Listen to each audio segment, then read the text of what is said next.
Last week, the Climate Change Commission released its National Adaptation Plan, or rather its progress report on such, assessing progress on the implementation and effectiveness of the government's first National Adaptation Plan. If I was to summarise it, and I've read not all of it, but I've read the executive summary as much as I could get to, I would say that they basically said it's a boondoggle, and that no one knows what they're doing. I'm sure, though, that my next guest, who's much more diplomatic than I am, would phrase it in words that were slightly different, but that was the impression that I got. Climate Change Commissioner Dr. Rod Carr joins us now. Rod, lovely to have you on. Welcome to the show, my friend. Kia ora, Michael. I'm not wrong, though, am I? You really did come out and say, listen, nobody really knows what they're doing at the moment. There isn't much of planning at all. Well, we kind of started, Michael, by saying the plan is quite difficult to assess progress against because it doesn't really have measurements. That's another way of saying that, yeah. It doesn't really have things you can measure, and it doesn't really have time constraints or milestones that you could say you achieved or not achieved. So that was a question that was New Zealand's first National Adaptation Plan. It was written back in 2022. We hadn't had one before. So we kind of looked at it, and our task that Parliament gave us back in 2019 was, after it's been around a couple of years, tell New Zealanders how we're doing against this plan. So the progress assessment is a bit challenging. We've never done one before in New Zealand. The Commission had set up a framework. We looked around the world and saw how others were doing it. And the Brits have been doing it for a decade or more, so they've got a bit of street cred on this. And we said, look, our plan's hard to measure progress, doesn't have time, and it doesn't have focus that would enable an assessment. But nevertheless, Parliament said, give us an assessment. And we were helpful. We said, look, there are areas where not much has happened. There are some areas where some things have happened in preparing New Zealand for the changing climate. And we made a series of recommendations that we thought could help this and future governments make a better plan to help New Zealanders live with the impacts of climate change. So we did give some recommendations about how to do better. There isn't really a plan at the moment because nobody is the basic problem that we don't know where we're going. Is that the story, that we actually haven't got a destination mapped out yet, or if we got the destination mapped out, we just haven't worked out which car we're going in? No, I think what we're saying is the climate is changing. That is true.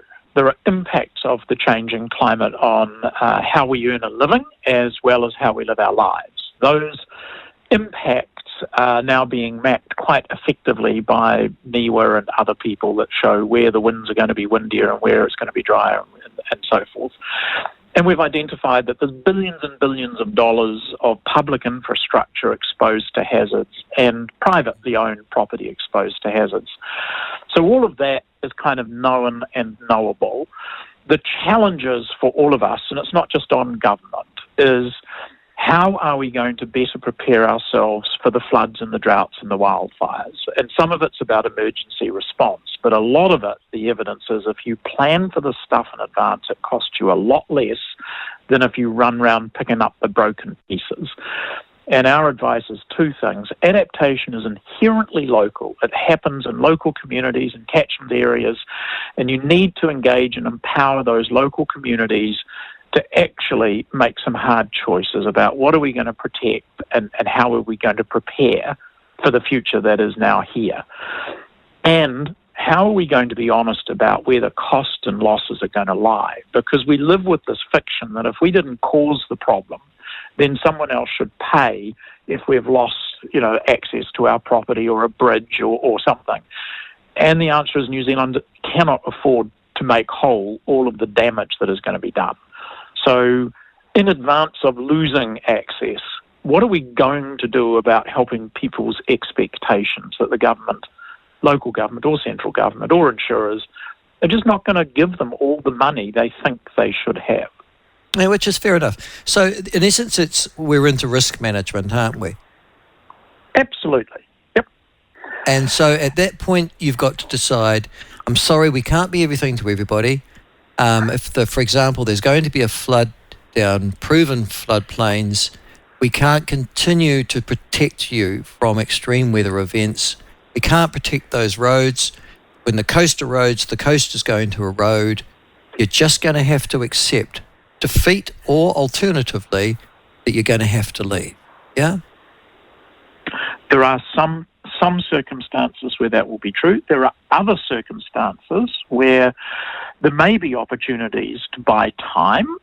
There may be opportunities even for more permanent fixes, but they all come as trade-offs. So, you can, if you live near a river mouth where increasing rainfalls is going to cause more sediment to run into the river and turn up at the river mouth, you could dredge that river mouth for the next 150 years. But who's going to pay for that? Well, but again, they may decide it's worth it. We will. Yeah, absolutely, and that's why inherently it's a local community choice. Rather than saying, well, we should dredge it and you should pay, you have to say we're going to dredge it and we will pay. Listen, the local government conference, are you speaking to it? It's at in Wellington today, isn't it? Yeah, it is. No, I'm not speaking to that. Oh, that's interesting. The Auditor General has come out and tabled a report in Parliament. It has also this week said, listen, even on stuff like measuring their own emissions, local government are sort of essentially accused them of greenwashing. You probably have seen that report as well, or at least some sort of summary thereof, Rod, from the Auditor General.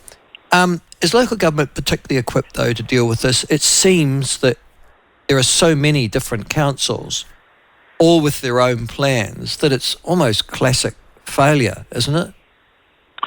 Well, what we have said is, in our recommendations, it needs to be much more sharing of information. Having nearly 80 individual territorial authorities all try and write their own adaptation plans. It is important it happens at a local level and that those plans are informed by local circumstances. But we do need to get better at sharing information. We do need to get the better research and evidence in front of decision makers so they can understand the choices they're making. And there is going to be a shortage of people with the ability and insight to provide that kind of guidance to, elected officials who will have to make some hard choices and take communities with them. Listen, the other thing that happened yesterday, I think, is that after you had warned earlier this year that the government had too many carbon units essentially floating around for these carbon emission, whatever they are, auctions. 5 or 6 out of them failed. Craig Stowe has talked on the failure of them. The government's announced that they're going to set a higher price and that they want to remove some of those units from the market. Listen, be a bit careful, Michael. No, they're not setting the price. I think that yes, they are. Okay. You're quite right saying they're going to remove more units, but the idea of the ETS is that those with obligations buy units from those who have got them, and that determines the price. Okay, but essentially that's an intervention in the market to drive the price up, yeah? Well, it's a recognition that the ETS, as currently structured, has some pretty fundamental problems. One is this massive overhang of pollution credits held in what's called held in the bank. So there's about 180 million tonnes of credits already created and held. Now, not all of those are going to be available for sale, but between 60 and 80 million of them probably are. That's equal to an entire year of gross emissions for New Zealand. So that overhang is the result of, decades of issuing too many, and the Climate Change Commission has said by the mid-2030s this whole scheme will fall over. The obligations on those will either be met by free allocations or by alternative technologies reducing their emissions. And the country will be awash with forestry credits. Although people will get the quantity of units they expected, they won't be worth what they expected. And in that circumstance, a carbon price won't be able to reward those who have invested in low emissions technologies or encourage the production of goods and services with lower emissions. So the Commission's very clear on record as saying, this scheme will fail as a primary tool for rewarding low emissions business practices and investments. Well, has it failed already, Rod? Seriously, the emissions trading scheme. I mean, it was always set when as soon as you gave major if you like, climate polluters, I think the quote, or climate emitters like New Zealand Steel, Fletcher Concrete, Tiwai Point Aluminium Smelter, when you gave tens of millions of dollars worth of excess carbon subsidies to them, Glenbrook Steel Mill would be another one, surely you interfered with the market that would need to make an emissions trading scheme work.